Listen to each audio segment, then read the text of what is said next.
Bu forumun katılımcıları, bu yerde ben barımızga belgili bu yerde regres bilen progressin güreşi oldu. Men de bu meselede emne kılуу керек. Ушинтип сүйлөшүп отура берсек, референдум өтөт. Конкреттүү бир күрөштү башташ керек. Митингдерди баштайбыз. Бүгүнкү катышкандар коомчулукка кайрылышыбыз керек. Прогрессивдүү коомчулук бизди колдойт деп мен ишенем. Мына биз бир мисал айтып коеюн. Президент шайлоого катышып атабыз. Кадыров эгөөбүз 25-inde биздин сотубуз болот. Эгерде сотто бизди соттун мурдагы өкүмүн жокко чыгарбай кое албайт, ал жерде эчтеке жок. Бирок жылдырып коюшу мүмкүн бизди шайлоого катыштырбоо үчүн. Биз эмне кылабыз ошондо? Бизде азыр конкреттүү пландарыбыз бар.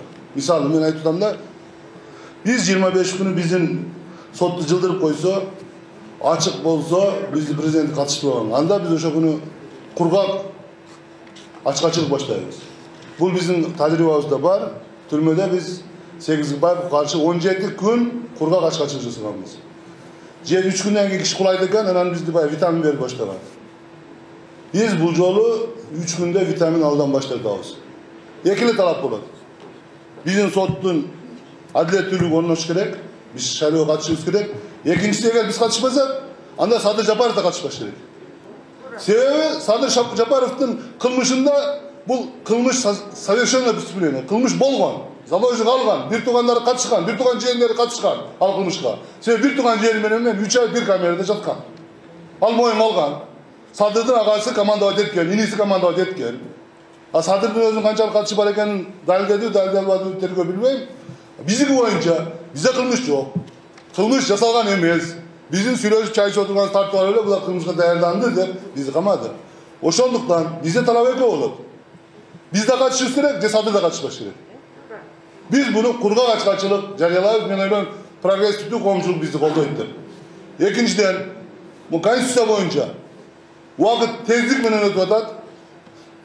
5-10 күндүн ичинде ушул жерде тургандар массалык түрдө митингге чакырышыбыз керек. Биз кол коюп бүгүн эле кайрылышыбыз керек элге. Бир гана элдин күчү массалык митинг буларды токтотот. Буларды мен Түркмөнстандын конституциясын окуп чыктым. Бул конституцияны окугандан кийин өтө грамотно жазылыптыр.